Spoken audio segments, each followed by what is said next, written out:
सृजन स्पिरिचुअल में जैसा कि आपको विदित है कि प्रत्येक दिवस रात्रि 9 बजे यहाँ पर लाइव सेशन लेकर उपस्थित होते हैं आप सभी के संग। और आज भी यह लाइव सेशन प्रारंभ हो चुका है। लाइव चर्चा शुरू हो चुकी है। आप सब इससे जुड़कर अवश्य इसका पूरा पूरा लाभ उठाएं। और आज का जो विषय है, क्या देवता नहीं मरते, क्या सूक्ष्म शरीर नहीं मरता, आज हम इस विषय पर चर्चा करेंगे कि क्या देवताओं की मृत्यु होती है या नहीं होती है, सूक्ष्म शरीर की मृत्यु हो। दो प्रश्न हैं, एक तो देवता मरते हैं कि नहीं मरते हैं, दूसरा सूक्ष्म शरीर मरते हैं कि नहीं मरते। अब यह प्रश्न उत्पन्न कहां से हुआ है? यह प्रश्न इस बात से उत्पन्न हुआ है कि अभी पीछे कई व्याख्यान जो चले, कई लेक्चर जो चले, उसमें बताया गया कि देवता भी सूक्ष्म लोक में रहते हैं, सूक्ष्म शरीरी हैं। वैसे देवता एक भाव है, यह भी बताया गया। आज हम इस विषय को और स्पष्ट करेंगे कि देवता कौन होते हैं। लेकिन मूल विषय यही है कि देवता मरते हैं कि नहीं मरते, उनकी मृत्यु होती है कि नहीं। तो अब एक और प्रश्न बनता है कि अगर देवता मरते हैं तो यह भी मानना पड़ेगा कि सूक्ष्म शरीर भी मरता है। ठीक है, तो अब इस विषय को समझना है। ठीक, तो अब कैसे समझेंगे, आइए इसको देख। सबसे पहले इसमें जो समझने वाली बात है वह यह है कि मृत्यु क्या है। मृत्यु क्या है, मरना क्या है, मृत्यु किसे कहते हैं, मृत्यु से आप क्या समझते हैं। अगर ये बात सही से समझ में आ जाए तो देवताओं और सूक्ष्म शरीर के बारे में भी हमें उत्तर मिल जाएगा कि उनकी मृत्यु होती है या नहीं होती है।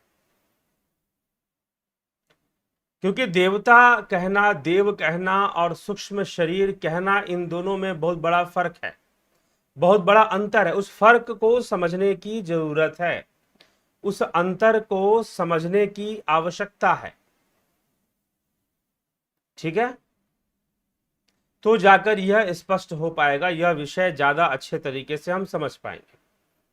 तो अब प्रश्न उठता है कि मृत्यु क्या है, हम मृत्यु को कैसे समझते हैं। आप अपना कमेंट कर सकते हैं, प्रश्न पूछ सकते हैं, तो अंत में उस पर चर्चा की जाएगी, करते रहें। चलिए हम अपने विषय पे आते हैं। तो सूक्ष्म शरीर और देवता, ये दोनों एक ही हैं क्या? अगर सूक्ष्म शरीर देवता, हाँ, सूक्ष्म लोक में देवताओं का वास है, ऐसा हम कहते हैं। किन देवताओं का वास है, किन देवताओं का वास है, यह भी जानना होगा। तो सर्वप्रथम चलिए समझते हैं कि मृत्यु क्या है। मृत्यु क्या है, मरना क्या है। मृत्यु एक संक्रांति काल है, एक संक्रमण काल है। संक्रांति से क्या होता है, परिवर्तन होता है। जैसे कि हमारे जीवन में अगर आप कहेंगे कि आप कभी बालक थे,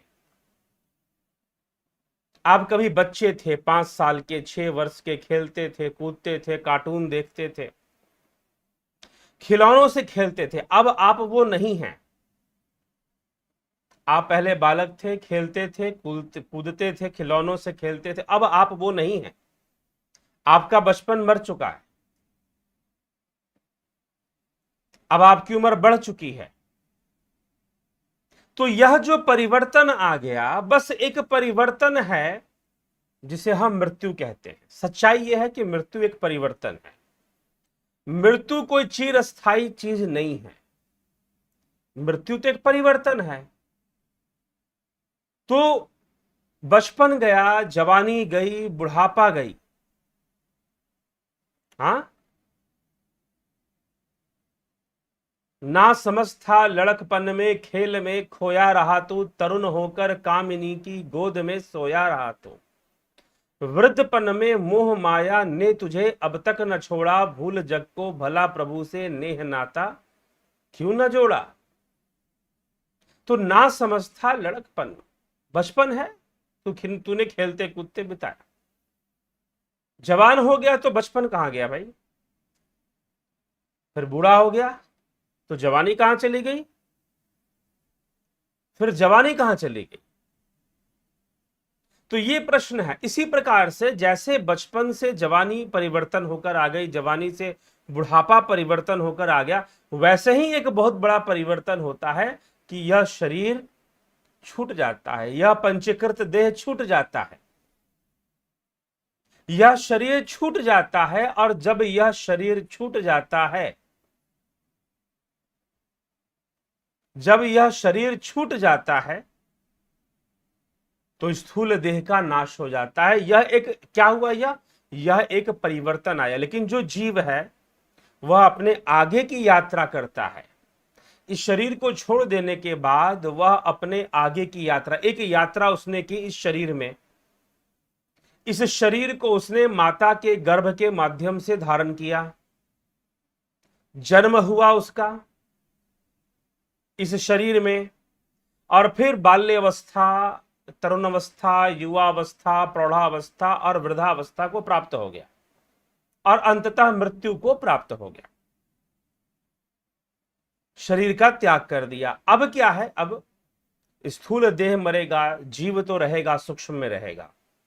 तो सूक्ष्म शरीर जीव की अवस्था है, स्थूल शरीर भी जीव की अवस्था है, कारण शरीर भी जीव की अवस्था है। जीव वह चेतन होते हुए इन तीन अवस्थाओं में रहता है और फिर तुर्य का साक्षात्कार कर कर आत्मज्ञानी होता है, जीवत्व से ब्रह्मत्व की ओर गमन करता है, मोक्ष की ओर गमन करता है। यह जीव की गति है। तो मृत्यु क्या हमेशा रहती है? जी नहीं। मृत्यु क्या सत्य है? मृत्यु भी चिर सत्य नहीं है, अंतिम सत्य नहीं है। जीवन उससे ज्यादा बड़ा सत्य है, क्योंकि जीव अलग रूप धारण कर कर फिर भी बना रहता है, और जब तक जीव है तब तक जीवन है। तो मृत्यु कोई परम सत्य तो नहीं। मृत्यु एक संक्रांति काल है, एक परिवर्तन काल है, जिसमें कि एक स्थूल देहधारी जीव, ऐसा जीव जिसने स्थूल देह को धारण किया है, वो अपने स्थूल देह का त्याग कर देता है और सूक्ष्म में ही गमन करता है, अपनी यात्रा को सूक्ष्म में ही बढ़ा देता है। बस ये घटना जीव का स्थूल देह वाली अवस्था का त्याग कर देना ही मृत्यु है। यही मृत्यु है। जब जीव स्थूल देह को छोड़ देगा, त्यागेगा क्यों? क्योंकि अब वो इस्तेमाल के, प्रयोग के लायक नहीं रहा, तो वो उसे त्याग देगा। अब वो किसी कारण से भी प्रयोग के कारण ना रहा, उसकी हत्या कर दी गई हो, चाहे बीमारी हो गई हो, चाहे कोई दुर्घटना घट गई हो, वो उसे छोड़ देगा। लेकिन नष्ट क्या हुआ? स्थूल देह नष्ट हुआ, अपंचीकृत सूक्ष्म शरीर नष्ट नहीं हुआ। उसी का आधार लेकर जीव अपनी यात्रा को आगे बढ़ाएगा, अपनी यात्रा को आगे बढ़ाएगा। यह मृत्यु है, यह मृत्यु है। अवस्था का परिवर्तन, अवस्था का परिवर्तन ही मृत्यु है। ठीक है। हां, एक फर्क जरूर पड़ता है कि यह कष्टदायक है, क्योंकि स्थूल देह में जीव की आसक्ति इतनी हो जाती है कि जब मृत्यु आती है तो वह उसे भी बहुत कष्ट पहुंचाती है, उसके परिजनों को, उसके परिवार के लोगों को भी कष्ट पहुंचाती है। क्योंकि स्थूल जगत में, इंद्रिय जगत में, स्थूल इंद्रियों का जगत, सूक्ष्म इंद्रिय नहीं, स्थूल इंद्रियों के जगत में भी उसका प्रभाव इतना होता है कि मृत्यु इसी कारण से जब आती है तो कष्ट पहुंचाती है, क्योंकि मोह है, आसक्ति है शरीर के प्रति। ठीक है जिज्ञासु? तो ये हमें पहली तो यह बात कि मृत्यु क्या है, यह परिवर्तन काल। जीव ने स्थूल देह का त्याग कर दिया और सूक्ष्म देह से ही गमन किया, यात्रा की। यह जो परिवर्तन आया, इसी परिवर्तन का नाम मृत्यु है। अब प्रश्न उठता है कि क्या देवताओं की मृत्यु होती है? जी हां। देवता पहले कौन है? आप एक बात समझ लीजिए, इसीलिए देवताओं की मृत्यु होती है या नहीं होती है, यह प्रश्न उचित नहीं है, यह अनुचित प्रश्न है, यह प्रश्न ही गलत है।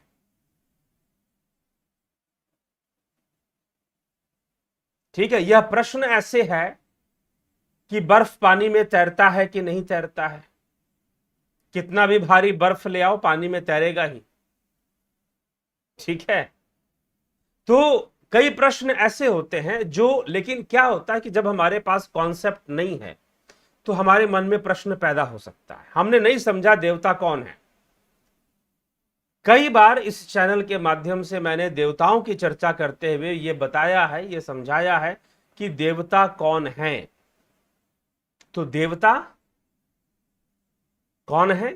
जो देने वाले हैं, जो जीवन प्रदान करने वाले हैं, जीवन में सहयोगी हैं, वो देवता हैं। इसीलिए माता पिता भी देवता हैं, शिक्षक भी देवता हैं। तो क्या उनकी मृत्यु नहीं होती? क्या उनकी मृत्यु नहीं होती? तत्व रूप में नहीं होती। जो मातृ तत्व है, जो पितृ तत्व है, उसकी मृत्यु नहीं होती। जो शिक्षक तत्व है, जो गुरु तत्व है, उसकी मृत्यु नहीं होती। लेकिन उस तत्व को धारण करने वाली जो भावनात्मक सत्ता थी, जो जीव था, उसकी मृत्यु जरूर होती है। मातृ तत्व की मृत्यु नहीं होती। जैसे मां है, मां एक भावना है, पिता एक भावना है, उसकी मृत्यु नहीं होगी। लेकिन माता पिता के शरीर में जो हैं वो तो मरेंगे ही मरेंगे, उनकी तो मृत्यु होगी ही होगी।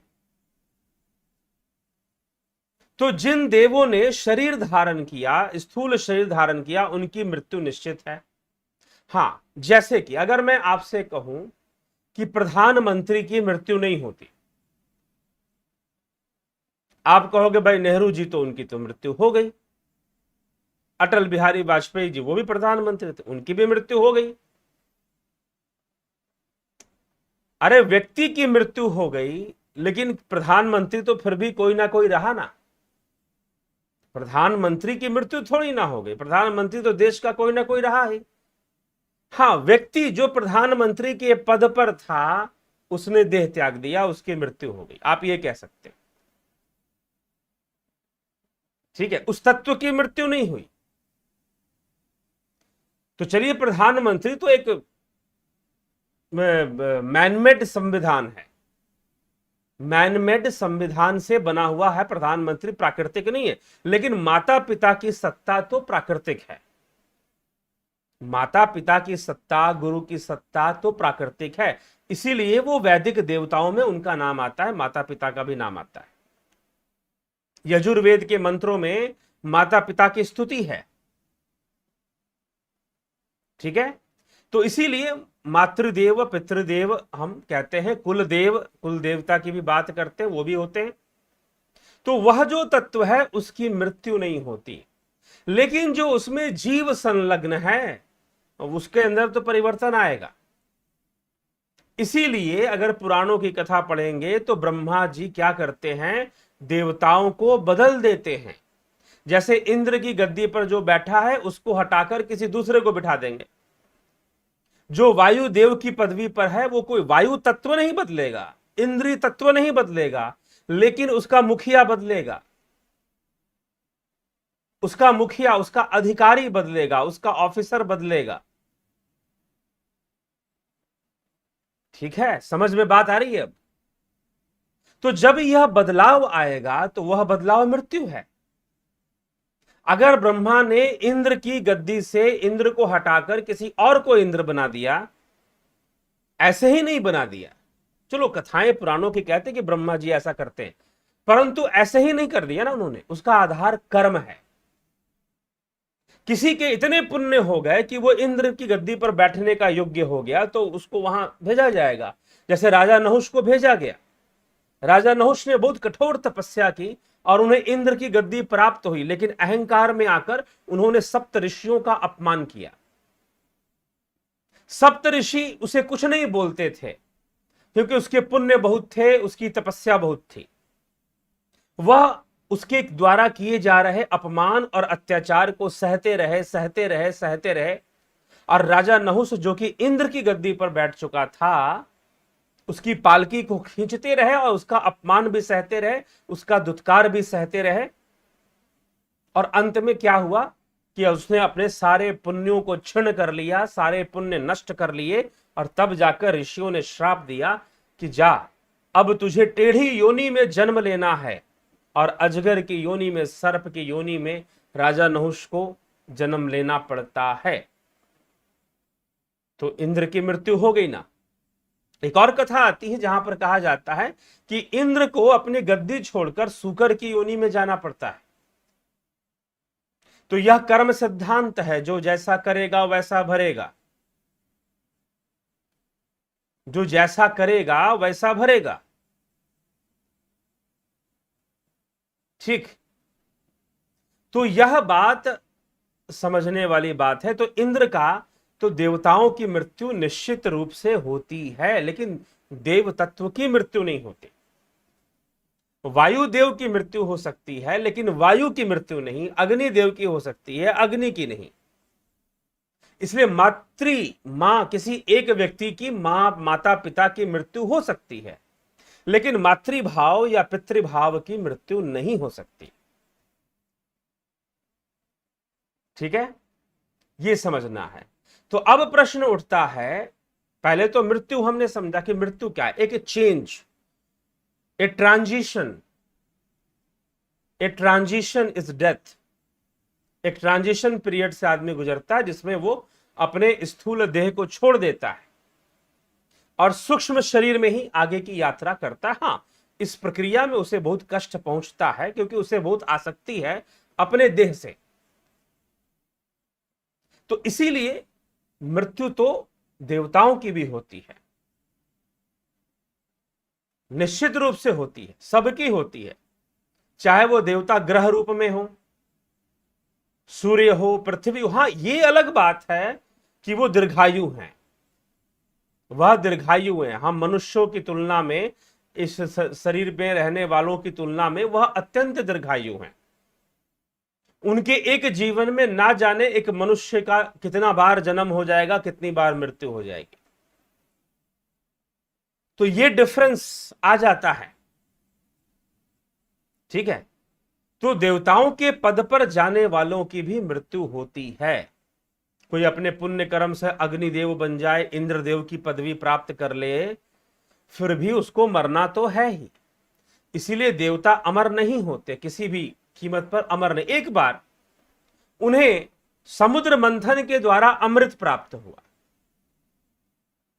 अमृत प्राप्त हुआ, और भगवान ने मोहिनी रूप धारण कर देवताओं को अमृत पिलाया, भगवान विष्णु ने, ऐसा कहते हैं। हाँ, ये त्रिदेव जीवन मुक्त हैं। ये त्रिदेव हो गए, देव ऋषि नारद हो गए, सप्त ऋषि हो गए, ये लोग जीवन मुक्त हैं। ये अपनी इच्छा से शरीर धारण कर सकते हैं। सप्त ऋषि भी अपनी इच्छा से शरीर धारण कर सकते हैं, लोक कल्याण हेतु, जन कल्याण हेतु, आध्यात्मिक जागरण हेतु, मनुष्य समाज को रास्ता दिखाने हेतु वह शरीर धारण कर सकते हैं। तभी वही अवतारी कहलाते हैं, वही अवतारी कहलाते हैं। तो यह रहस्य हमें समझना पड़ेगा।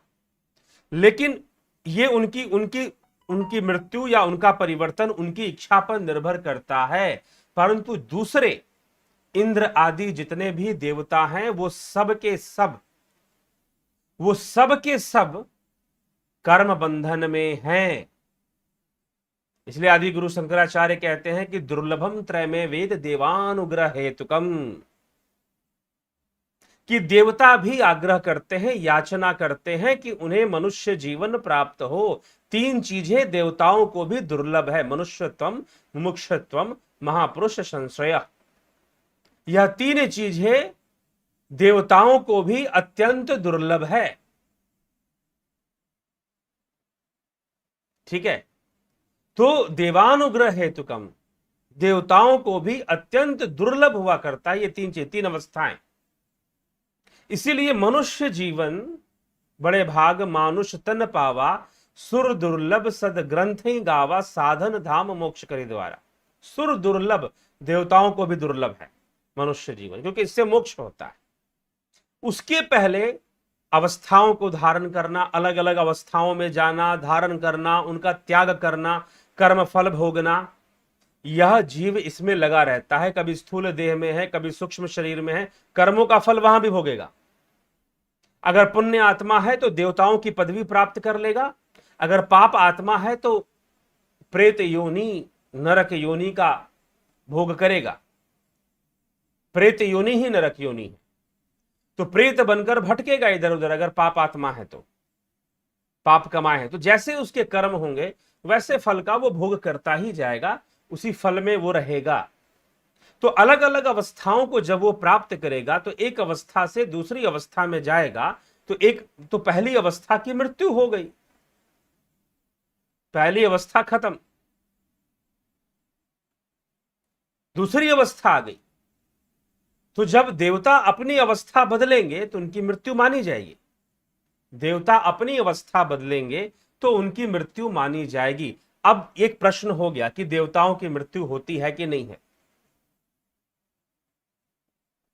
ठीक है, तो देवताओं की मृत्यु 100% होती ही होती है। हाँ, जब भगवान ने उन्हें मोहिनी अवतार धारण कर कर अमृत पिलाया था तो उस समय तो वो अमर हो गए थे, उस समय वाकई में उनकी पदवी रुक गई थी।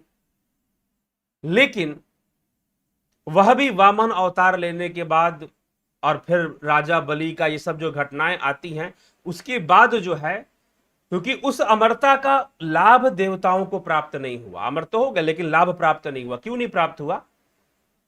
क्योंकि अब वो अवस्था छूट नहीं रही थी और वो दुर्बल हो गए थे बहुत ज्यादा। असुरों का राज स्थापित हो चुका था। राजा बलि जो कि असुर होते हुए भी देवता समान थे,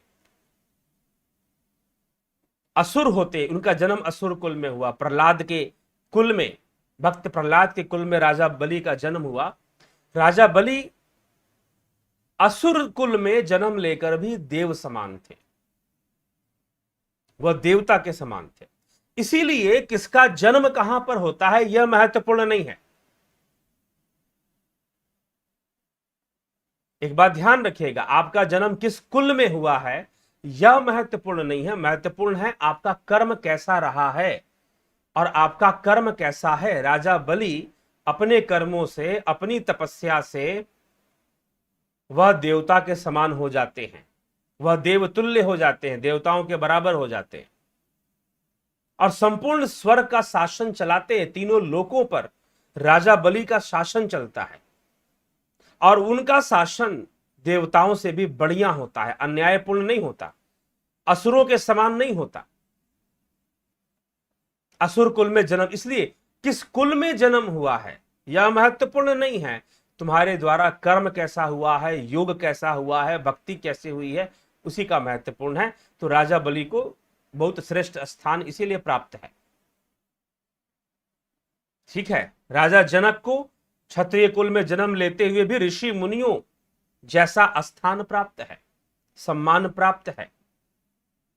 ठीक है, कियहु कुवेश साधु सन्मानु, जिम जग जामवंत हनुमानु।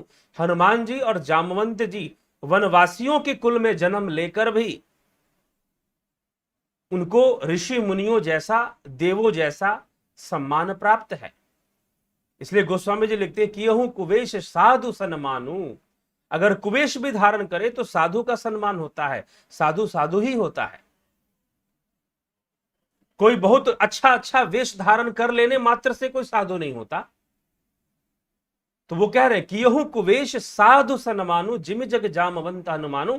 हनुमान जी तो गदा धारण करके योद्धा के समान उनका वेश था। जामवंत भी योद्धा थे, कोई साधु वेश नहीं था उनका, उनका कोई वेश साधु वेश नहीं था। वो अलग बात है कि उनके वेश को आजकल कोई साधु धारण कर ले, वो अलग बात है, लेकिन अपने समय के अनुसार उनका वेश साधु वेश नहीं था। तो कियहु कुवेश साधु सन्मानु, जिम जग जामवंत हनुमान। ठीक है, तो इसीलिए साधुता, तो जो ऐसे थे तो ऐसे कुल में जन्म लेकर उनका कर्म वैसा हुआ, श्रेष्ठ कर्म हुआ, इसीलिए वो वैसा कहलाए। तो राजा बलि भी ऐसे ही थे, भगवान ने वामन अवतार लेकर 3 पग भूमि मांगी और देवताओं की जो दुर्बलता थी उसे खत्म किया और उनकी अमरता को भी खत्म कर फिर से कर्म बंधन में बांध दिया कि भाई जब तक तुम्हारा समय है तब तक तुम इंद्र की गद्दी पर हो, जब तक तुम्हारा समय है तब तक तुम वायु देव के रूप में हो, वायु की जो शक्ति है तुम्हारे पास रहेगी। तो पुण्य कर्मों के वशीभूत हम ऐसी योनियों को प्राप्त कर सकते हैं जैसे इंद्र हैं, वायुदेव हैं, अग्निदेव हैं, कामदेव हैं, ऐसी योनियों को मनुष्य। लेकिन यह सब बंधन है, यह सब भी बंधन है, कर्म बंधन है। कर्मों के कारण ही तो प्राप्त हो रहा है, और किस कारण से हो रहा है? ठीक है, तो यह समझने, इसलिए देवताओं की मृत्यु होती है, निश्चय रूप से होती है उनका, क्योंकि उनका पद परिवर्तन होता है, उनकी अवस्था परिवर्तन होती है, इसीलिए उनकी मृत्यु मानी जाएगी उस दृष्टिकोण से। तो इसीलिए मैंने कहा कि पहले मृत्यु क्या है यह समझना जरूरी है। मृत्यु एक परिवर्तन काल है, तो उस परिवर्तन काल के आधार पर देवताओं का भी परिवर्तन काल आता है। वो अपने पद का त्याग करते, अपनी अवस्थाओं का, जो इंद्र की गद्दी पर है वो इंद्र की अवस्था छोड़ेगा, जो वायुदेव की मतलब संपूर्ण वायु तत्व पर नियंत्रण है जिसका, वो अपनी उस अवस्था को छोड़ेगा, त्याग देगा। वरुण देव है जिस पर जल तत्व पर पूर्ण नियंत्रण है, वो अपनी उस अवस्था का त्याग कर देगा।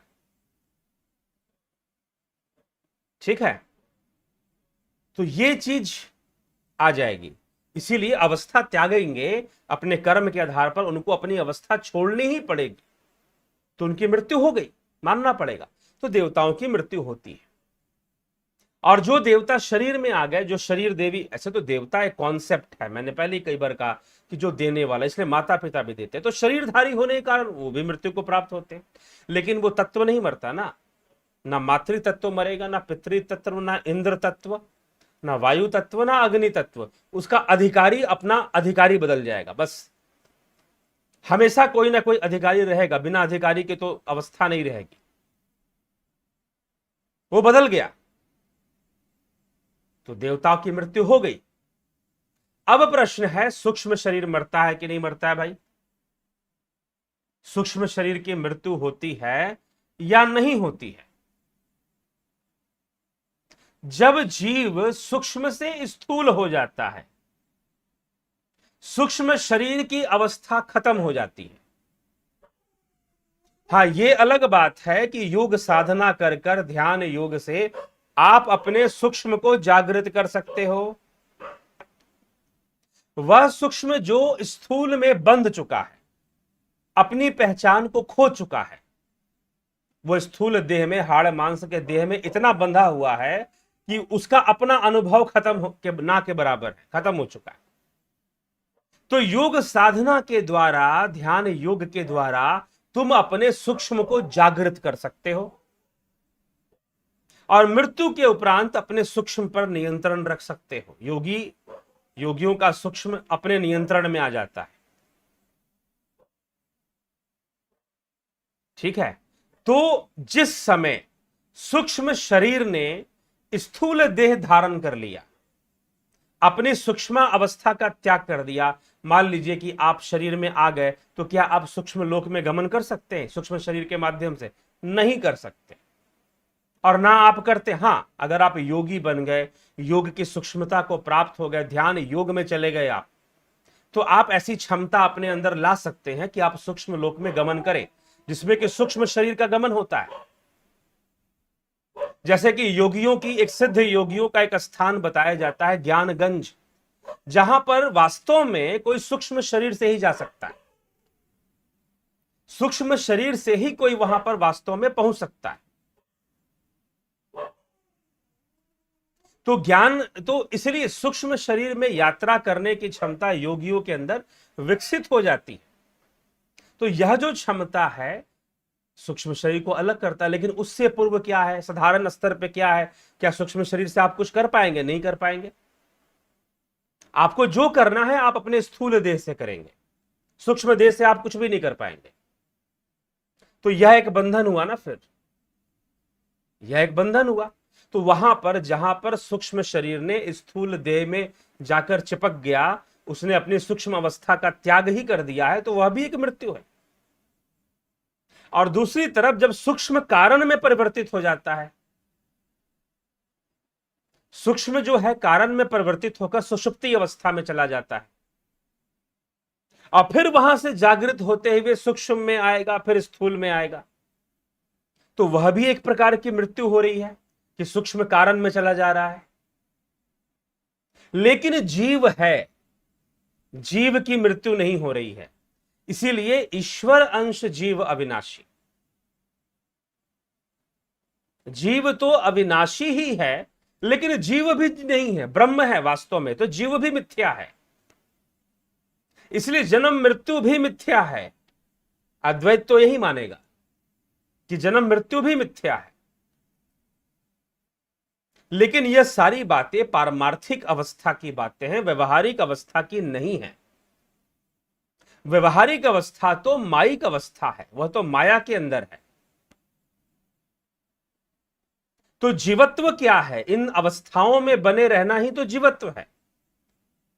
इन अवस्थाओं में बने रहना, कभी देवता होना, कभी प्रेत हो जाना, कभी मनुष्य हो जाना, कभी पशु हो जाना, कभी पक्षी हो जाना,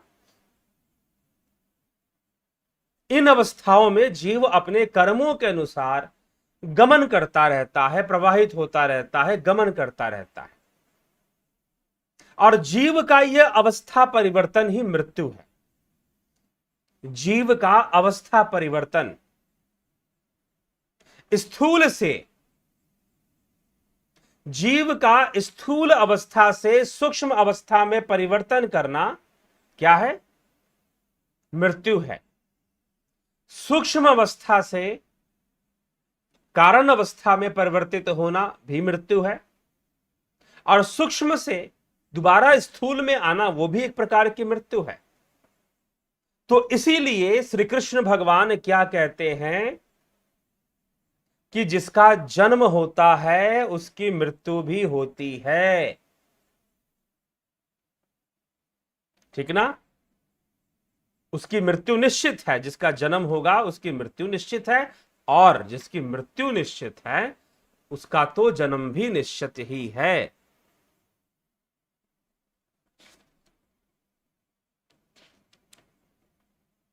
श्री कृष्ण भगवान द्वितीय अध्याय के अंदर क्या कहते हैं? श्रीमद् भगवद गीता में जातस्य ही ध्रुवो मृत्यु ध्रुवम जन्म मृतस्य च, क्योंकि जिसका जन्म हुआ है उसकी मृत्यु निश्चित है, और मरे हुए का जन्म निश्चित है, क्योंकि मृत्यु होना ही जन्म है। मृत्यु होना ही जन्म होना है। अगर एक तरफ मृत्यु हुई तो दूसरी तरफ जन्म हो गया। स्थूल देह छूट गया तो सूक्ष्म देह में जन्म हो गया, सूक्ष्म अवस्था को आप प्राप्त कर गए। इसीलिए श्रीमद् भगवद गीता श्री कृष्ण भगवान क्या कहते हैं? जातस्य ही ध्रुवो, जिसका जन्म निश्चित है उसकी मृत्यु भी निश्चित है, और जिसकी मृत्यु हो रही है उसका जन्म भी निश्चित है। तो जीव अनेकों अवस्थाओं में गमन करता हुआ सारे अवस्थाओं को जब त्याग देगा तो वो जीव ब्रह्म हो जाएगा, वो ब्रह्म ही है। फिर घटक बदलते रहते हैं, आकाश के अनेकों घट हैं, बदल जाएगा। शाम के समय कुछ और है आकाश, सुबह के समय आकाश कुछ और हो जाएगा, लेकिन आकाश तो आकाश है, उसका उस परिवर्तन से कोई लेना देना नहीं है। आकाश तो आकाश ही है, उसका उस परिवर्तन से कुछ लेना देना नहीं है। घट बदलते रहेंगे, अवस्थाएं बदलती रहेंगी, और इन अवस्थाओं का परिवर्तन ही मृत्यु है। इन अवस्थाओं का परिवर्तन ही मृत्यु है। तो अब यह स्पष्ट हो जाता है कि देवता भी मरते हैं और सूक्ष्म शरीर भी मरता है। अमर तो दोनों नहीं है, ना सूक्ष्म शरीर अमर है ना ही देवता अमर है, क्योंकि दोनों की अवस्थाओं में परिवर्तन आता है। और जब अपरिवर्तन आता है तो इस परिवर्तन को, यह जो जीव की अवस्था परिवर्तन ही मृत्यु कहलाती है। विशेष रूप से स्थूल देह को त्यागने को हम मृत्यु कहते हैं। लेकिन एक तरफ जो मृत्यु हो रही है, एक तरफ जन्म भी हो रहा है। ठीक है, तो यह स्पष्ट करने के लिए ही आज के इस व्याख्यान को लिया गया, इस विषय को लिया गया। किसी जिज्ञासु का यह प्रश्न था कि इस विषय पर बोलकर इसको स्पष्ट करिए कि देवता अमर होते हैं कि मरते भी हैं, और जब भगवान ने पिला दिया अमृत तो फिर क्या हुआ? क्या अमर हो गए हमेशा के लिए? और अगर देवता मरते हैं तो कैसे मरते हैं? अवस्था परिवर्तन उनका भी होता, उन्हें भी दुख होता है कि भाई इंद्र की गद्दी पर बैठा हूं, अभी इंद्र की गद्दी छोड़कर जाना है, दुखी तो वो भी होते हैं। तो यह बातें हैं। ठीक है, चलिए अब समय आपके कमेंट को।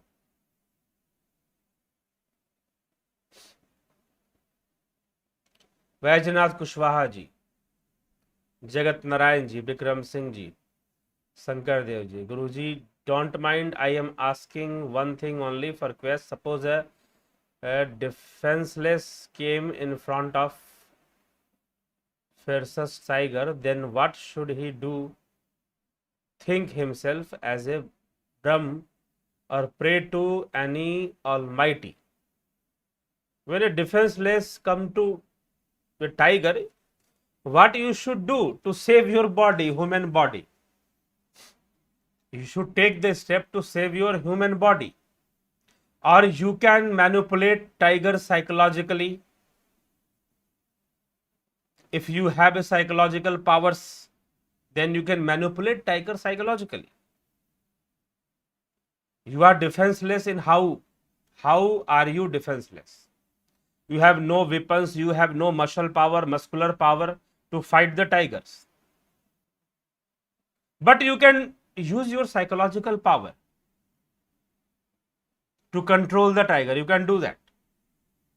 And if you can't do that, just run away. Just run away.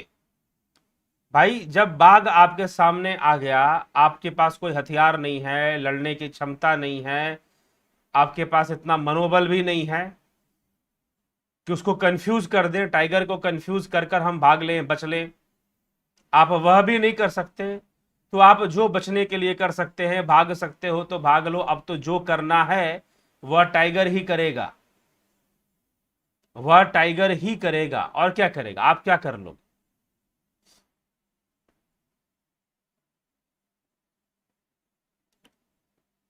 Himself furious tiger, तो वो अपने आप को ब्रह्म और प्रे टू एनी ऑलमाइटी। देखिए, वो अपने आप को ब्रह्म समझे, ब्रह्म सोचे। ब्रह्म सोचने का विषय नहीं है, ब्रह्म तो सोच से परे है। तो सोच कर भी ब्रह्म नहीं हो जाएगा, वह सोच कर भी ब्रह्म नहीं हो जाएगा। और ब्रह्म भी हो जाएगा तो ब्रह्म तो सब कुछ है, टाइगर भी ब्रह्म है, फिर टाइगर इज ऑल्सो ए ब्रह्म। तो पारमार्थिक सत्ता, इसीलिए अद्वैत ने, आप मांडुक्य कारिका सुनिए और ध्यान से पढ़िए, वो पहले ही डिक्लेयर कर देता है, complete discussion is indicating towards पारमार्थिक सत्ता, नॉट व्यवहारिक। और यह जो घटना है कि एक आदमी के सामने बाघ आ गया, टाइगर आ गया, यह व्यवहारिक जगत की घटना है, ना कि पारमार्थिक जगत की घटना है। ठीक है, पारमार्थिक में तो चलो कोई घटना ही नहीं है, क्योंकि वहां घटना घटने की कोई अवस्था ही नहीं बनती है। तो ब्रह्म की जो बात है, अहम ब्रह्मास्मि, यह पारमार्थिक सत्ता की ओर इशारा है, ना कि व्यवहारिक। समझ गए? ना कि व्यवहारिक। तो पारमार्थिक त्रिसत्ता वर्णन, त्रिसत्ता, अद्वैत का त्रिसत्ता वर्णन क्या है? व्यवहारिक सत्ता, प्रतिभासिक सत्ता और पारमार्थिक सत्ता। तो मैं ब्रह्म हूं, अयम आत्मा ब्रह्म, आत्मा ही ब्रह्म है, अहम ब्रह्मास्मि, यह पारमार्थिक सत्ता की बात है, पारमार्थिक लेवल की बात है, व्यवहारिक लेवल की बात नहीं है। जहां व्यवहारिक सत्ता की बात होगी वहां तो व्यवहारिकता से ही काम चलेगा। ठीक है, वहां व्यवहारिकता से ही काम चलेगा। तो बस इतना ही है। तो अहम ब्रह्मास्मि कहने का अर्थ है कि आप अपने मूल स्वरूप को जानो। और ये कहां कहा गया कि ब्रह्म के पास ताकत है? आप लोगों के दिमाग में एक जो ये सिस्टम बैठा हुआ ना, ब्रह्म मतलब कि वो बहुत पावरफुल है। शास्त्र तो ऐसा नहीं कहते कि ब्रह्म पावरफुल है। हाँ, सर्वशक्तिमान है, वह विशाल से भी विशाल और सूक्ष्म से भी सूक्ष्म है। तो दुर्बल भी वही है और शक्ति संपन्न भी वही है। शक्ति है तो दुर्बल भी है। ठीक है। तो इसीलिए तो ब्रह्म के ऊपर वह बात लागू नहीं होती। तो ब्रह्म को आप ये ना समझ ले कि ब्रह्म मतलब वो पावर जिससे कि वो किसी को भी मार देगा, कुछ भी करके दिखा देगा, ऐसा कर देगा, वैसा कर देगा। दिस इज नॉट ब्रह्म। ऐसा कर देगा, वैसा कर देगा, वह एक सिद्धि है। वह सिद्ध पुरुषों का काम है। वो अनकॉमनली जो आम आदमी नहीं कर सकता वो करके दिखाएंगे। वो सिद्धि है, वो योग बल है, ये मान सकते हैं। ठीक है। तो ये चीज है। तो अहम ब्रह्मास्मि सोचना चाहिए, नहीं सोचना चाहिए, क्योंकि पारमार्थिक सत्ता को आप व्यवहारिक सत्ता में ले आएंगे तो वो व्यर्थ है। अहम ब्रह्मास्मि सोचना चाहिए, पारमार्थिक रूप से सोचना चाहिए। अहम ब्रह्मास्मि भी पारमार्थिक परमार्थ की ओर लक्ष्य कर कर ही सोचना चाहिए अहम ब्रह्मास्मि। और विवेक चूड़ामणि में उसी भावना से कहा गया है अहम ब्रह्मास्मि। लेकिन हर छोटी बात में, अरे हमको मच्छर ने काट रहा है, तो क्या मच्छर ब्रह्म को काट रहा है? तो क्या ब्रह्म ब्रह्म को काट रहा है? जहां व्यवहारिकता है, अर्जुन को सब बताते हुए कहा जा रहा है युद्ध कर, पाप नहीं लगेगा। क्योंकि उस ब्रह्म को ना पाप लगता है ना पुण्य लगता है, वो पाप पुण्य के परे है। उस ब्रह्म को ना पाप लगता है ना पुण्य लगता है। वो तो परम तत्व है, वो तो सर्वव्यापी तत्व है, ओमनी प्रेजेंट है। ठीक है। तो चलिए, तो यह प्रश्न इसीलिए क्या होता है कि प्रश्न के अंदर एक अर्थापत्ति आ जाती है। जैसे मैंने यह भी कहा कि क्या देवता मरते हैं, यह प्रश्न ही गलत है। क्यों गलत है? क्योंकि देवता कौन होते हैं और मृत्यु क्या होती है। अगर इन दोनों बातों को जान लिया जाए, देवताओं का कॉन्सेप्ट क्या है और मृत्यु का कॉन्सेप्ट क्या है, दोनों बातें अगर सही से समझ में आ जाए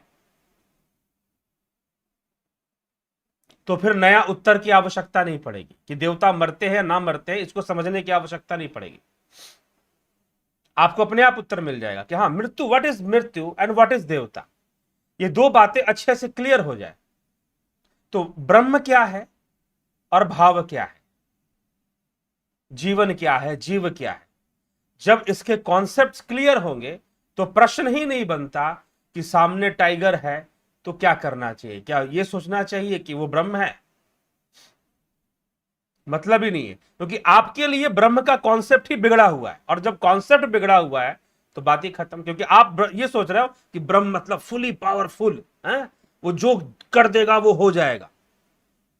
ऐसी कोई व्याख्या ब्रह्म की नहीं है, ऐसी कोई व्याख्या। फिर वो सर्वव्यापी है, वो तो भाई वो तो मच्छर के अंदर भी है। तो एक थप्पड़ मारकर मच्छर को कैसे मार दिए, तो क्या ब्रह्म मर गया? क्या ब्रह्म मर गया? फिर मच्छर मार दिया आपने तो। शेर आपको मार दे या आप शेर को मार दो, मरा कौन? क्या ब्रह्म मर गया? मरता तो वो है ना जो जन्म लेता है। इसीलिए तो मांडुक्य कारिका में क्या कहा गया, अभी तो कुछ दिन पहले हमने चर्चा की कि ब्रह्म का जन्म नहीं होता।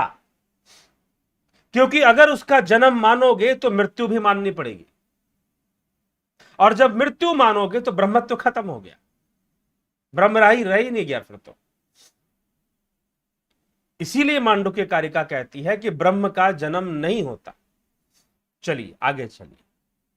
Raju Pal ji, Manish Shrivastava ji, Shankar Dev ji, sir ji, once I went sea Arabian sea in the Kerala 4 years before in the backwater, but suddenly I fallen into sea, and I was carried away by sea waves about 3 kilometers deep. I was also unconscious. Okay. unconscious to your physical body. But after 2 hours, I found myself in the shore. How could this impossible happen? Another 3 more incidents happened with me in railway track and in a river. In those cases, man cannot survive, but who is saving? Karma is saving. Karma is saving. If there is no support of karma, no devta can save. That's all. If there is no support of karma, then there is no devta who can save. And what to save? Physical body to save? No. Is not the original savior who is saving your physical body, but the original savior is who is saving you to fall from your status of bhakti and yoga. अगर शरीर त्यागते हो, अगर योग बल से त्यागते हो तो बहुत अच्छी बात है। भक्ति करते हुए अगर देह त्याग भी जाए, भूकंप आ जाए या मृत्यु भी हो जाए, क्या फर्क पड़ता है? ठीक है। तो सबसे बड़ी बात क्या है कि दोज आर रियल भक्ता, real yogis, they do not care about this physical body. वो इतना केयर नहीं करते कि यह नष्ट हो जाएगा, वो बस इसका उपयोग करते हैं। दे यूज दिस फिजिकल बॉडी। ठीक है, तो ये चीज है। Open eyes, then a ray of the blue and green light in zigzag form was circling my feet. Not only that, the light was even pressing my feet, and this happening for 15 seconds. Then it disappeared in the same day act. Okay. Pushpa Sharma ji, Guru जी नमामि सूक्ष्म शरीरे बुभुक्षा पिपासाया शमनम दिव्य रूपेण भवति किम। योग करिए, योग। योग के द्वारा तृष्णाओं का नाश होता है। Night in dream, the image of Sri Krishna in his childhood. From Sri Krishna said the 15th chapter, sorry, 5th chapter, 10th sloka. Sri Krishna said, what did he say? And what is the essence of?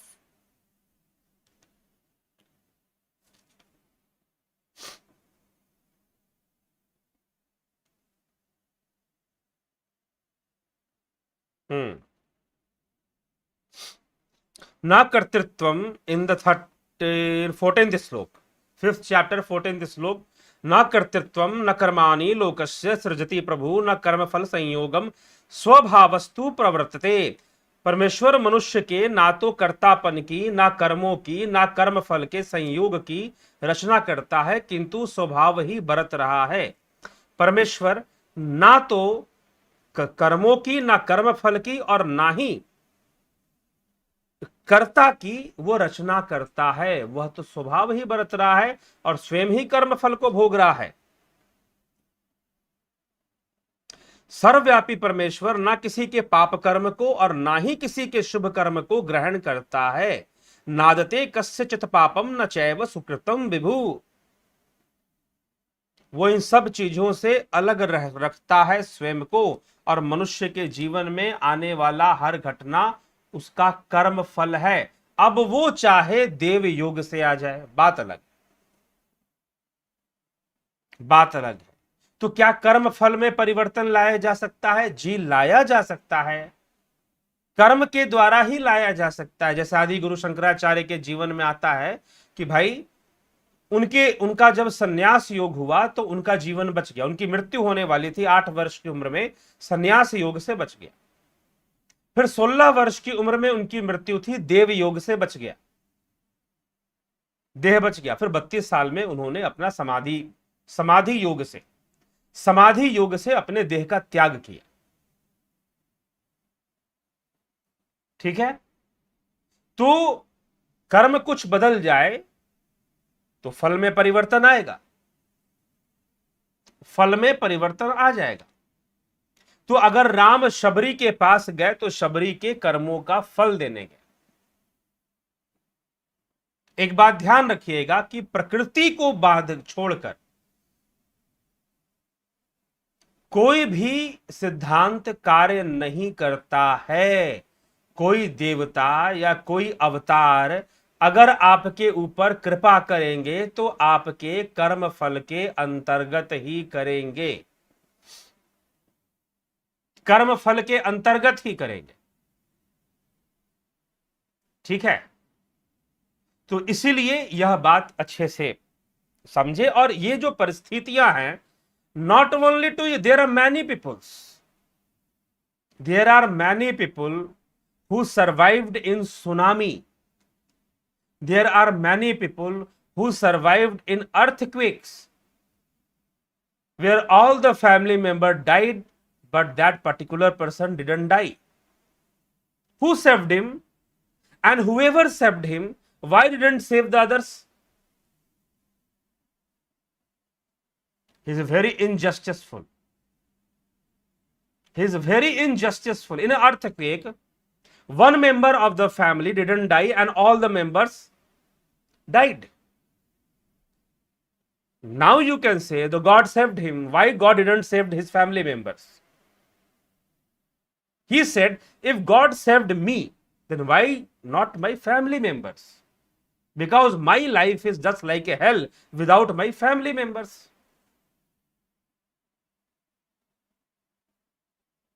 मेरा जीवन तो नरक के समान है भाई, मेरे परिवारजनों के बिना। आप कहते हो कि परमात्मा ने मुझे बचा लिया, इतना बड़ा भूकंप आया, मेरा मकान गिर गया भूकंप के झटके से और उसमें मेरे परिवार के सारे सदस्य मारे गए, मैं बच गया और मुझे बचा लिया भगवान ने, तो मेरी जिंदगी तो नरक कर दी। क्योंकि अगर मेरे अच्छा खासा खाता पीता कमाता, अच्छा पैसा कमा रहे थे, हम सब अच्छे से जीवन व्यतीत कर रहे थे और सब मर गए, मैं जिंदा रह गया, मेरा जीवन तो नरक हो गया, नरक के समान मुझे जीना पड़ेगा। तो इसीलिए Karma is the most important thing. कर्म क्या लेकर सामने आ जाएगा यह बताना मुश्किल है। कर्म का फल के रूप में ही सब कुछ है, जो है everything due to karma only. इसीलिए कृष्ण कहते हैं कि अगर तुम्हें सुख मिलता है, दुख मिलता है, तो समझो कि प्रकृति ही दे रही है। Gita is the proof. Shrimad Bhagavad Gita में श्री कृष्ण कहते हैं, मतलब whatever he taught we should not consider, we should consider some imaginary Krishna.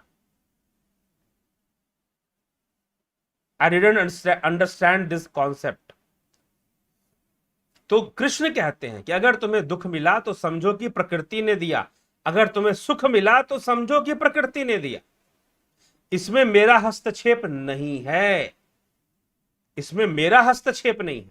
हां, जो मुझे भजता है, जो मेरा योग करता है, मेरा भजन करता है, मेरा स्मरण करता है, वह मुझे प्राप्त होता है, वो अलग बात है।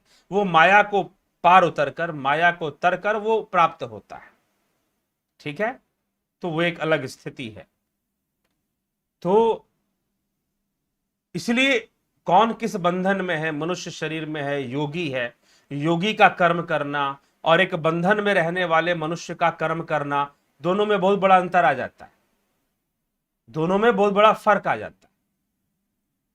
ठीक है, योगी का कर्म और एक व्यक्ति का कर्म, और फिर मनुष्य के द्वारा कर्म, पशु के द्वारा कर्म, जानवरों के द्वारा कर्म, उसमें भी अंतर आ जाता है। वहां बंधन अधिक है, मनुष्य योनि में बंधन कम है और योगियों के लिए और बंधन कम है। मृत व्यक्ति ब्रह्म में लीन हो जाता है और जीवित व्यक्ति तुरीय अवस्था में पहुंचने पर ब्रह्म में लीन ही हुआ। तो दोनों में क्या अंतर? ये किसने कह दिया कि मृत व्यक्ति ब्रह्म में लीन हो जाता है? आपने जहां पढ़ा है वहां से समझिए। शास्त्र ऐसा नहीं मानते कि मरा हुआ व्यक्ति ब्रह्म में लीन हो जाता है। कृष्ण कह रहे हैं कि जो मर गया उसका जन्म निश्चित है, जो जन्म ले लिया उसकी मृत्यु निश्चित है। जगदीश लाल जी, गीता देव जी, गोपाल शर्मा जी, रामनिवास सिंगल जी, AK राय जी, चितरंजन बरुआ जी, प्रणाम गुरु जी, अभिषेक कुमार, परम शांति जी, किरण शर्मा जी, चंदूलाल साहू जी, शुभाकरी हिंदी अर्थ अगुते रिप्लाई बरोला गुरुजी अद्वैत थंबा चंदनी थैंक यू ओके। सदाशिव शेले ओम नमः शिवाय रामनिवास मिश्रा जी बलवंत सिंह गोहिल शुभाकरी जी अभिनंदन आपका। गोपाल शर्मा जी गुरुजी कुल देवी के बारे में भी प्रकाश डालने की अनुकंपा करें। हाँ जी कुल देवी तो मैंने कहा कि कुल देवी भी एक अवस्था है, वह भी देव रूप में एक अवस्था मानी गई है। हाँ कुल देवी के नाम पर जो कुछ चीजें चलती हैं वो प्रेतात्मावाद से संबंधित चीजें हैं, वो एक अलग विषय हो जाता है फिर कभी और, आज नहीं। नवज्योति नाथ जी गणेश कुमार जी माधुरी कोले जी गीता देव प्रताप जाला रचना जी सबका अभिनंदन। चित्रंजन बरुआ जी ओनली शरीर मरता है, when जीवात्मा find the शरीर not unusable then he discard that शरीर। of course गुरुजी माफ करें, मगर जब स्थूल शरीर के बाहर सूक्ष्म शरीर से निकल जाता है तब स्थूल शरीर के रिश्ते की सघनता बहुत कम हो जाती है। बिल्कुल हो जाएगी सघनता कम, तो पहले जहां से आया था वहां की भी तो कम हो गई।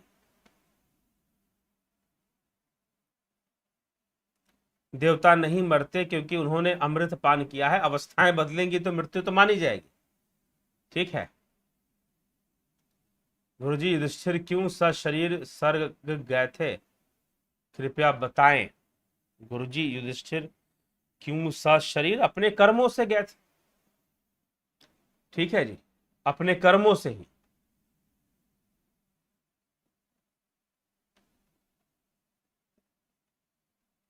हरि राम कृष्ण नारायण देवताओं की मृत्यु नहीं हो सकती क्योंकि उनको अमृतपान किया है। आई थिंक ये बात रिपीट करने का कोई मतलब नहीं है क्योंकि ये अवस्था परिवर्तन के साथ इसको लिया गया है।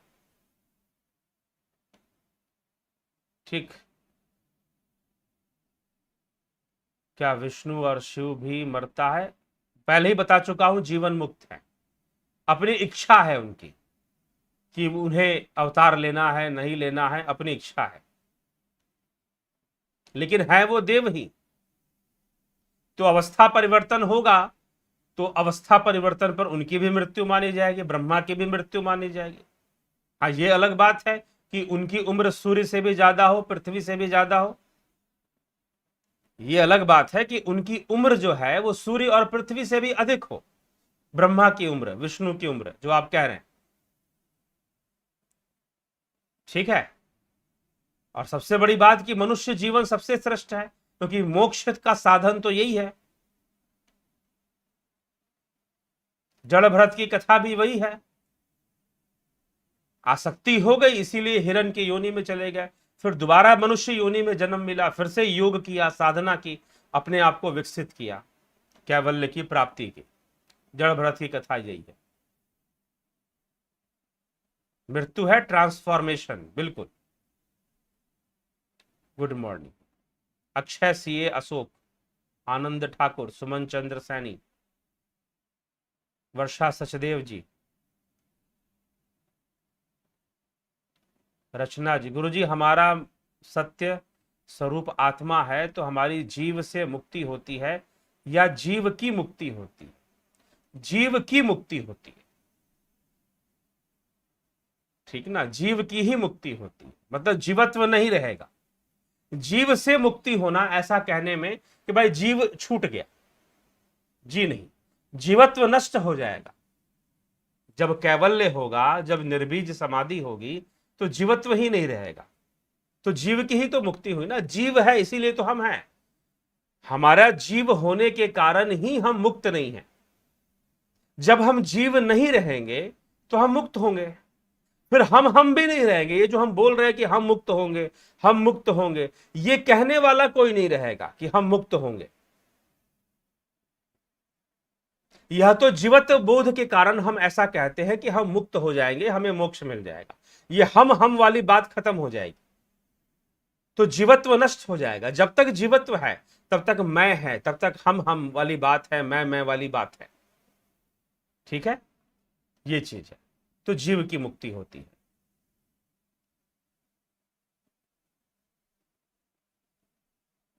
चित्रंजन बरुआ गुरुजी क्या सत्य त्रेता द्वापर कलयुग साथ देवता का एक युग होता है, युग एक साथ देवता का एक युग होता है,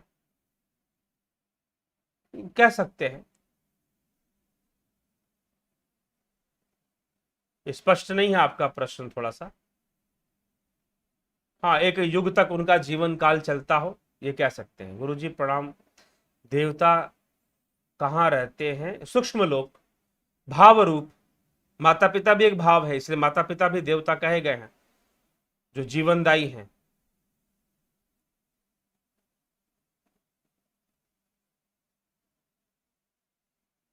जब जीव और ब्रह्म में अंतर नहीं है तो कैसे अस्तित्व में आया? माइक, माया से अस्तित्व में बना हुआ है। परछाई का अस्तित्व होता है क्या? बताइए। लेकिन होता है। सूर्य की किरणें जब जहां नहीं पहुंचेंगी वहां परछाई विकसित हो जाती, यही तो है। लेकिन दिखाई देता है, एक अस्तित्व ले लिया ना, एक फॉर्म ले लिया ना होते हुए भी एक फॉर्म में आ गया। और परछाइयां देखकर लोग डर जाते हैं। परछाई का अस्तित्व होता है? नहीं होता ना, लेकिन है। ना होते हुए भी अपने आप वो हो गया। ठीक है। वैसे ही माया के कारण जीवत्व है, माया के कारण। इसीलिए क्या है और माया क्या है? ये इंद्रिय जगत। इन आंखों से जो देख रहे हो, कानों से जो सुन रहे हो, यह इंद्रिय जगत ही तो माया है। इंद्रियों का निरोध कर दो, इंद्रियों का निरोध कर दो, इंद्रियों का निरोध। अंतर्मुखी हो जाओ, इंद्रियातीत चले जाओ अपनी साधना से, अपने योग से। इंद्रियातीत, beyond senses, transcendental, path of transcendental, beyond senses चले जाओ, माया का निरोध हो जाएगा। तब तुरीय अवस्था तब कहलाएगी। और जब तक इंद्रियों से ही देखते रहोगे, इंद्रियों से ही सारी बात समझोगे, बुद्धि से ही सब कुछ समझने का प्रयास करोगे, तो ब्रह्म कहां समझ में आएगा?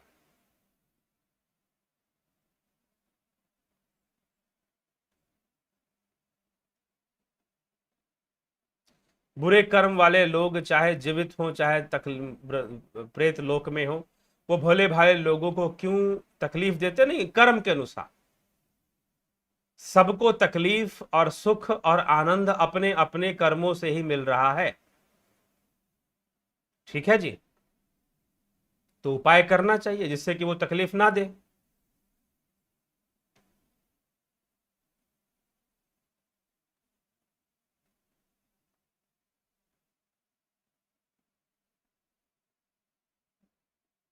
गुरु जी, एक न्यूज क्या है, वैक्सीन लेने से अमेरिका में 7 कोटि रुपए सच में देते? पता नहीं, हमने तो ऐसा कोई न्यूज नहीं सुना अभी तक। मोहित कुमार। गुरु जी, ब्रह्म निर्गुण निराकार अचिंत्य है, तो उसके अंतर्गत साकार सगुण कैसे आ सकता, जिसमें गुण है, जबकि कहा जाता है कि ब्रह्म ही सब कुछ है। लेकिन सगुण में निराकार और गुण दोनों आ सकते हैं। माइक रूप में आता है, आता नहीं है, विवर्त रूप में आता है, माया के रूप में, वैकल्पिक रूप में आता है, ना कि विशुद्ध रूप में आता है। ठीक है।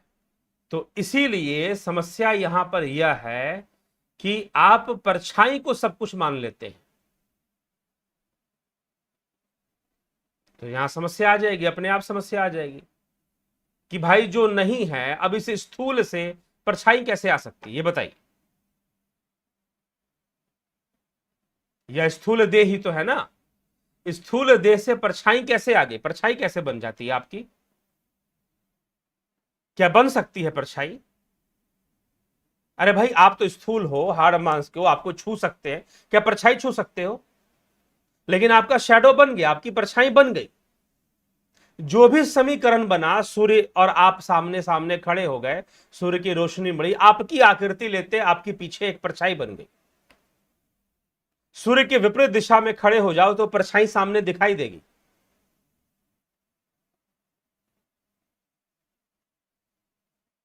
ठीक है।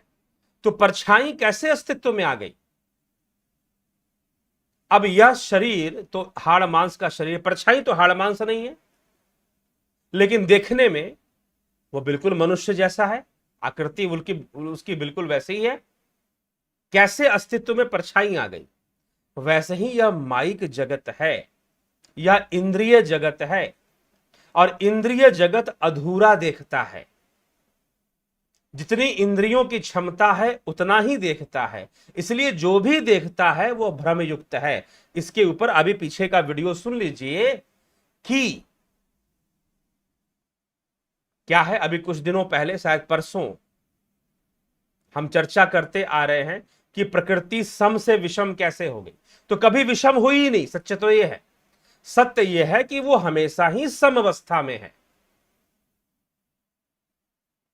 यह इंद्रियों का जगत है जहां पर आपको विषमता दिखाई दे रही है, जहां पर आपको तीन गुण का अनुभव हो रहा है, जहां पर आपको सुख दुख मिल रहा है। यह इंद्रियों का जगत है।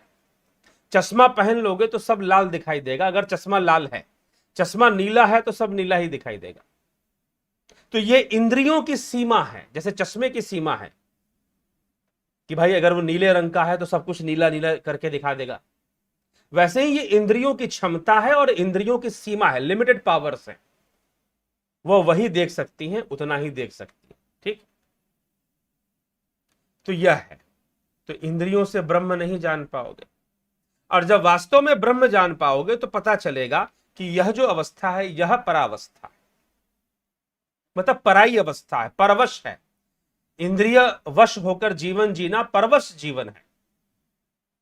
वास्तव में स्ववश होना तो ब्रह्म में स्थिति है, आत्मा में स्थिति ही स्ववश होना है, अपने मूल स्वरूप में स्थित होना है।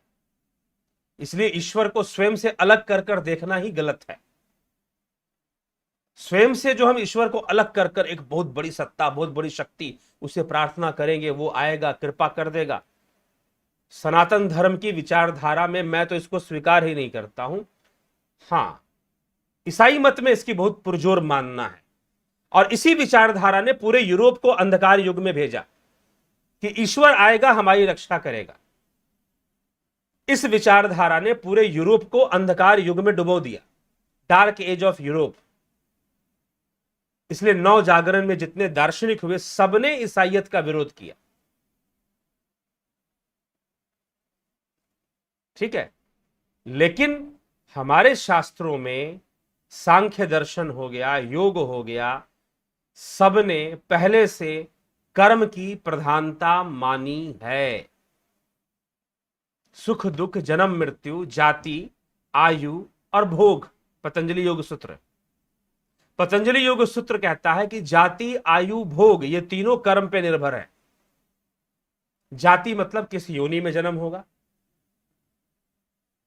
ठीक है। आयु मतलब कितने वर्ष वहां रहोगे, कितना समय वहां काटोगे, आयु। और भोग, क्या क्या भोगोगे, सुख भोगोगे, दुख भोगोगे, ये सब तुम्हारा कर्म ही निश्चय करेगा, ना कि कोई ईश्वर निश्चय करेगा, ना कि कोई सातवें आसमान पर बैठा हुआ निश्चित कर रहा है। यह सनातन धर्म की मूल मान्यता है, मूल मान्यता। और जो इस मान्यता को, इस विचारधारा को छोड़कर कहते हैं कि कोई शक्ति बैठी है जो तुम्हें पैदा कर देगा, जो तुम्हें सुख दे रहा है, जो तुम्हें दुख दे रहा है, यह भारतीय सनातन विचारधारा नहीं है, यह विदेशी प्रभावित विचारधारा। मैं तो पहले से कहता, और यह बहुत बाद में हिंदुओं में विकसित हो गया। हिंदुओं में बहुत बाद में विकसित हुआ, और गलत विकसित हुआ, क्योंकि इसी विचारधारा ने पूरे यूरोप में अंधकार युग लेकर आया। इसी विचारधारा ने, ईश्वर पे निर्भर हो जाओ, पादरी पे निर्भर हो जाओ, मैसेंजर आता है, कोई पैगंबर आता है, गुरु। हम गुरु नहीं हो सकते कभी भी, हम कभी ईश्वर भी नहीं हो सकते, वो विशेष हैं। अब उन्होंने कह दिया कि आम अमरूद है तो मान लो कि आम अमरूद है। उन्होंने कह दिया कि सूरज पश्चिम से निकलता है तो मान लो, क्योंकि वह तो उसके दूत हैं, तुम तो कभी वो हो ही नहीं सकते। तो कितना इंफीरियर कर दिया लोगों को पैगंबरवाद ने और इस तरह के गुरुडम ने। आपको कितना इंफीरियर कर दिया, आप खुद से सोचिए।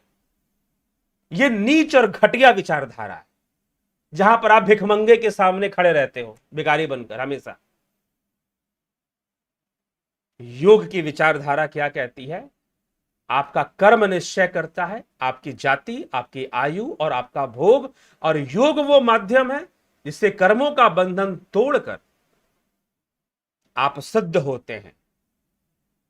आप सिद्ध होते हैं और आप कैवल्य को प्राप्त कर कर मुक्त हो जाते हैं। इसी विचारधारा को और ज्यादा जोड़ देते हुए और स्पष्टवादिता के साथ शंकराचार्य कहते हैं अहम ब्रह्मास्मि। और शंकराचार्य ने नहीं, याज्ञवल्क्य ऋषि ने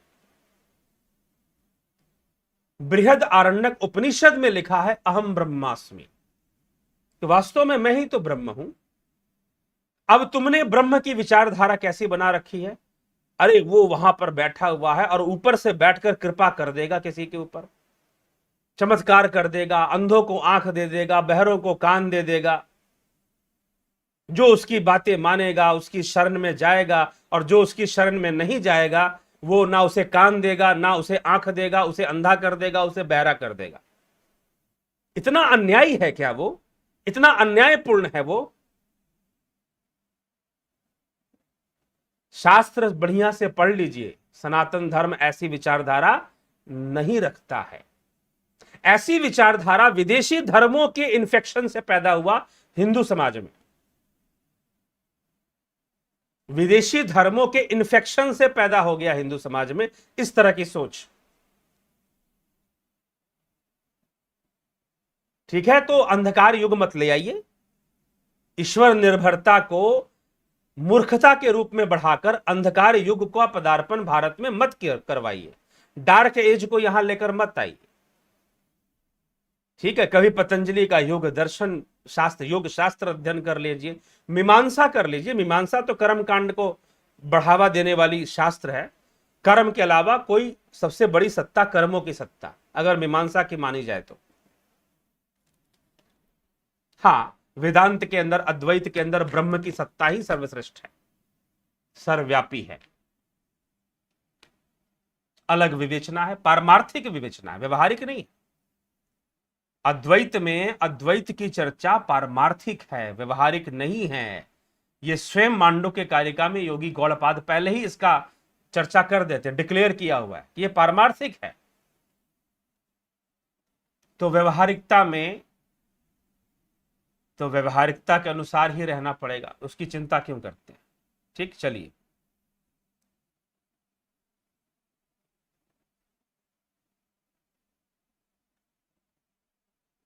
ठीक है, तो चलिए जी, कमेंट्स तो अभी बहुत सारे हैं।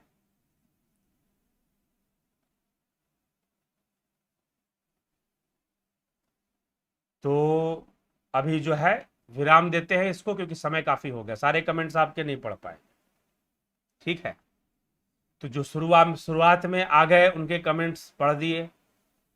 कमेंट्स या तो आप सुपर चैट के माध्यम से आप कमेंट करें, या फिर फर्स्ट कम फर्स्ट बेसिस पर ही कमेंट्स को पूछा जाएगा।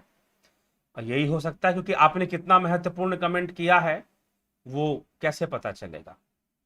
अंत तक देखना पड़ेगा। मोहित कुमार गुरुजी, ब्रह्म निर्गुण निराकार हो गया था, जिनको हम महादेव के जन्म, उनके माता, कोई उनका माता पिता नहीं जी, कोई माता पिता नहीं। गुरुजी नमस्कार। वो अपनी इच्छा मात्र से स्वयंभू हैं, वो इच्छा मात्र से देह धारण करते हैं। ठीक है, चलिए, इसी के साथ बहुत बहुत आभार आप सभी का, और विराम देंगे आज की इस सभा को। कल फिर 9 बजे किसी विषय को लेकर आएंगे, और आप सभी को सावरकर जयंती की शुभकामनाएं। वीर सावरकर की जयंती आज है, तो इस जयंती की शुभकामनाएं। वीर सावरकर ने धर्म के ऊपर कई बातें बोली थी, कुछ बातों पर उनके मोपला साहित्य से हमने वर्णन किया है, और कुछ बातें अभी शेष हैं, महिलाओं की स्थिति, और एक बहुत महत्वपूर्ण विषय है। वीर सावरकर ने एक अपनी पुस्तक मोपला में सन्यासी विवाह के बारे में लिखा है। यह सन्यासी विवाह क्या होता है और सन्यासी विवाह का विषय क्या है, हम उस पर थोड़ा सा गौर करेंगे, ठीक है, विचार करेंगे। चलिए विराम देते हैं यहां पर। बहुत बहुत आभार आप सभी का जुड़े रहने के लिए, बने रहने के लिए।